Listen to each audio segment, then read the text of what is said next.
Em Lucas 7, do 11 ao 17, diz o seguinte: Logo depois, Jesus foi a uma cidade chamada Naim, e com ele iam seus discípulos e uma grande multidão.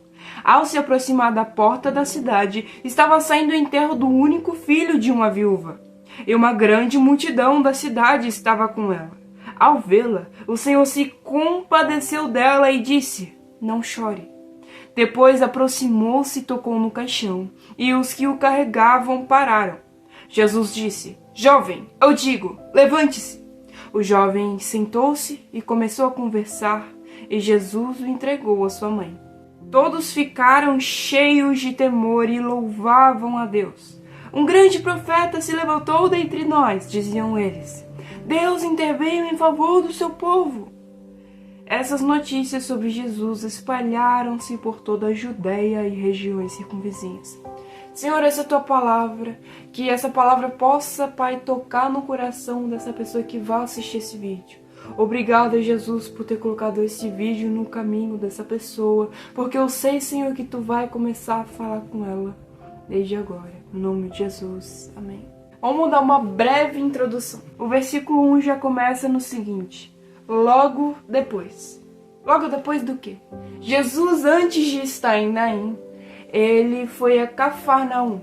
E lá ele curou um servo de um centurião.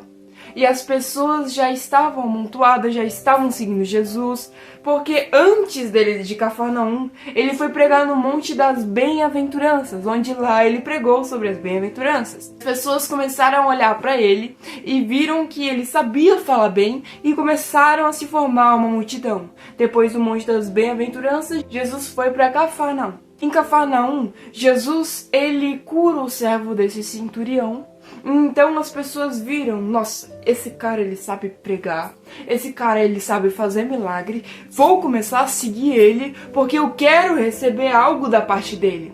Foi aí que surgiu aquela multidão que estava com ele. Porque o versículo 11 diz o seguinte: logo depois do quê? De Jesus ter curado o servo em Cafarnaum do centurião, Jesus foi a uma cidade chamada Naim, e com ele iam seus discípulos, que antes do Monte das Bem-aventuranças, Jesus escolheu os seus discípulos e uma grande multidão. Essa grande multidão se formou depois que ele pregou no monte, foi para Cafarnaum e agora estava em Naim. Então Jesus estava rodeado de pessoas eufóricas para receber algo da parte de Deus. Jesus ele estava rodeado de pessoas para receberem milagres, estava rodeado de pessoas que estavam esperançosas, que iam receber algo da parte de Deus. Então, ao se aproximar da porta da cidade, quando a gente pensa em porta, provavelmente vem à sua cabeça como literalmente uma porta, uma abertura na parede que a gente abre e fecha, que é uma passagem rápida pra gente ir. Mas eu não quero pegar no sentido literal de porta, e sim você começar a pensar no significado de porta. Quando você começa a pensar mais em porta, provavelmente você já ouviu a expressão: minha mãe conseguiu uma porta de emprego, ou nasce abriu uma nova porta na minha vida. Então aqui eu vejo que estava se iniciando um novo ciclo na vida daquela viúva. Ela não sabia quem era Jesus, mas Jesus já estava previsto de se encontrar com ela. Mas se você pegar para estudar um pouco mais sobre Naim, Naim era uma cidade pequena, uma cidade pobre, uma cidade na qual a economia era baseada na agricultura e só acontecia coisas ruins naquela cidade. Era uma cidade no interior, imagina aquela cidade pequenininha do interior. Então, era Naim. E qual era a motivação de Jesus ir até Naim? É que Jesus ele tinha uma agenda com aquela viúva. Talvez você entrou nesse vídeo, você não sabe o porquê que você está vendo até aqui, mas só pela minha fala, o jeito que eu estou falando, estou gesticulando, te prendeu até aqui, ou pelas minhas palavras te prendeu até aqui. É porque Jesus tem um encontro marcado contigo nesse momento e você não sabia. E voltando quando eu estava falando sobre um novo ciclo, é que um novo ciclo estava para começar na vida daquela viúva. Quando você se encontra com Jesus, Um novo ciclo da sua vida começa a acontecer.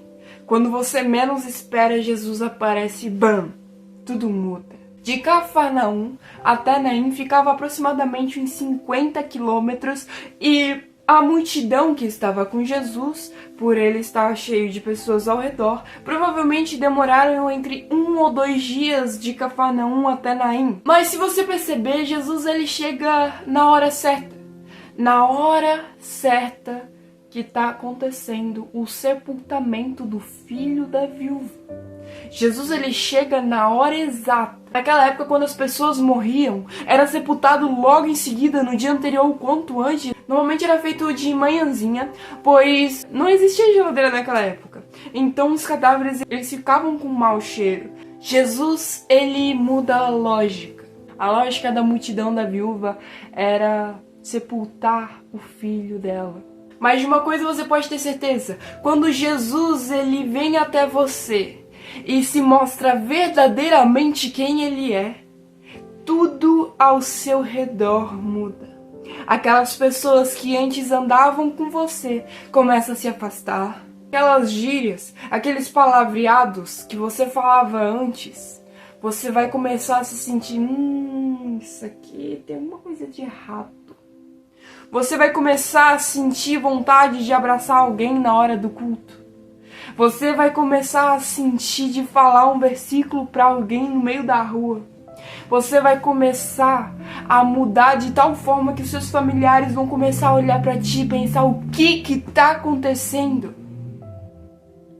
Sabe, quando Jesus ele entra na sua vida, tudo ao seu redor muda.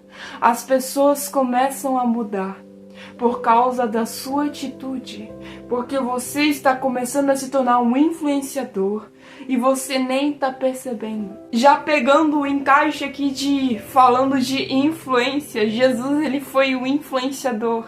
Ele não viu aquelas pessoas chorando, triste por causa da morte do único filho daquela viúva. Não ficou ali parado, olhando, indo sepultar o filho dela, não. Ele tomou uma atitude. E sabe o que eu vejo aqui? Quantas vezes você teve a oportunidade de mudar o ambiente na qual você estuda, trabalha, faz faculdade, faz curso, na qual você está no seu meio familiar, mas você simplesmente não fez por causa de medo? Quantas vezes você teve a oportunidade de falar de Jesus e não falou por vergonha? Quantas vezes você teve a oportunidade de ir e não falar algo que poderia mudar toda a situação, mas você foi lá e falou e piorou tudo? Quantas vezes você chegou num lugar e esse lugar mudou para melhor? Quais estão sendo as suas atitudes para mudar o ambiente? O que você está fazendo para mudar o seu ambiente? Mas não, é o outro que tem que fazer. Não é o outro que tem que fazer. Quem tem que fazer, quem tem que tomar a primeira atitude é você. Você tem a responsabilidade de mudar o ambiente onde você está para melhor. Não interessa se o outro vai te respeitar ou não. Você está fazendo a sua parte. Eu tive a experiência de começar uma célula dentro da minha escola. Gente, no começo não foi fácil. Não é fácil fazer uma célula dentro da minha escola porque simplesmente eu sou perseguida. As pessoas começam a olhar para mim e começam a me julgar porque eu sou cristã. As pessoas começam a tirar sarro de coisas que eu acredito porque simplesmente não é do jeito que elas estão acostumadas, não é do jeito que o mundo ensina. Eu perseverei e eu persevero até hoje, mas se eu não tivesse tomado a atitude de mudar o meu ambiente escolar para melhor, eu não iria fazer a diferença entre 7 jovens. Lucas 7:13. Ao vê-la, o Senhor se compadeceu dela e disse: não chore. A viúva não tinha mais nada. Não tinha mais alguém para amar, porque o marido dela já havia falecido. E agora o único filho dela havia morrido. E a Bíblia diz que ele era jovem, ele morreu cedo. Naquela época as mulheres eram muito bem vistas se tivessem vários filhos, mas ela teve somente um. E esse único morreu. Aquela multidão não estava sepultando somente um filho daquela viúva. Estava sepultando um legado, uma descendência. Jesus, quando ele chega, ele olha para aquilo e ele sente compaixão, se coloca no lugar dela, de tal modo que ele toca no caixão e o menino se levanta e começa a conversar. e o legado dela é restaurado. Quem não conhece Jesus tem os seus sonhos sepultados. No versículo 15, o jovem sentou-se e começou a conversar, e Jesus o entregou à sua mãe. Imagine as pessoas daquela multidão vendo acontecer aquela cena, Jesus indo, sentindo compaixão, Jesus sendo espremido, várias pessoas ao seu redor querendo receber algo da parte dele, ouvir ele pregar, e simplesmente Jesus, ele toca naquele caixão, o menino se levanta, começa a conversar e ele entrega a sua mãe. Imagino lágrimas daquela mãe escorrendo, não mais de tristeza, mas agora de felicidade, porque ela pôde ouvir novamente a voz de seu filho. Eu fico imaginando alguém da multidão pensando, isso nunca pode acontecer comigo. Uau, que legal. Aquele homem foi ressuscitado, mas talvez isso nunca vai acontecer comigo. Olha quanta gente que tem aqui. Ei, deixa eu te dizer uma coisa. Em meio a tantas maravilhas que a gente vê Deus fazer na vida de outras pessoas, às vezes a gente nos torna incrédulos de que aquilo algum dia vai acontecer conosco. Isso acaba limitando a nossa cabeça de receber algo da parte de Deus. Não seja desse jeito, não fique só ouvindo o testemunho das pessoas. Seja a testemunha viva. Peça para Deus milagres, maravilhas, sinais. Peça para Deus ter uma experiência com Ele, porque Ele com certeza vai... Essa é a sede dEle. É você ter tanta sede dEle, de procurar Ele, para receber das maravilhas dEle, dos presentes dEle. Ele não quer que você viva falando, fulano de tal teve tal experiência assim assado, não. Ele quer que você diga, eu tive essa experiência e eu estou aqui para compartilhar. Em Tiago 1,12 fala o seguinte, feliz é o homem que persevera na aprovação, porque depois de aprovado receberá a coroa da vida que Deus prometeu aos que o amam. Em Hebreus 10:23 diz o seguinte, apeguemo-nos com firmeza à esperança que professamos, a esperança que nós pregamos, a esperança que a Bíblia diz. Quem é essa esperança? É Jesus Cristo de Nazaré. Pois aquele que prometeu é fiel. Quem é fiel é o nosso Deus. No versículo 15 ao 17 de Lucas 7, ele se levantou, sentou-se e começou a conversar. E Jesus o entregou à sua mãe. Todos ficaram cheios de temor e louvavam a Deus. Um grande profeta se levantou entre nós, diziam eles. Deus interveio em favor do seu povo. Essas notícias sobre Jesus espalhavam-se por toda a Judéia e regiões circunvizinhas. A viúva, ela era uma mulher improvável de receber algo da parte de Deus. Talvez você se sinta improvável de receber algo da parte de Deus por coisas que você fez ou por coisas que você faz, hein? Mas deixa eu te dizer o que a Bíblia diz. Em Isaías 65, do 1 ao 2, diz o seguinte, fiz-me acessível aos que não perguntavam por mim. Fui achado pelos que não me procuravam. A uma nação que não clamava pelo meu nome, eu disse, eis-me aqui, eis-me aqui. O tempo todo estendi as mãos a um povo obstinado, que anda por um caminho que não é bom, seguindo as suas inclinações. Ou seja, independente das coisas que você faz ou das coisas que você fez, Jesus é acessível a todos.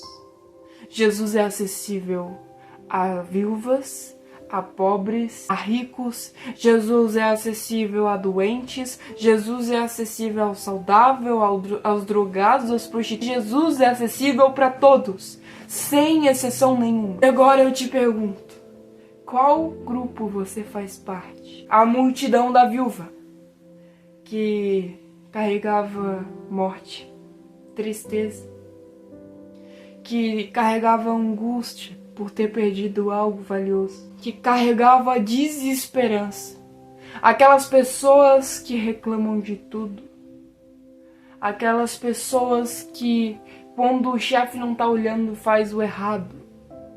Aquelas pessoas que, quando tem a oportunidade de mudar o ambiente, simplesmente não muda. Ou você é da multidão de Jesus, que possui esperança, alegria, vida, aquela palavra de conforto.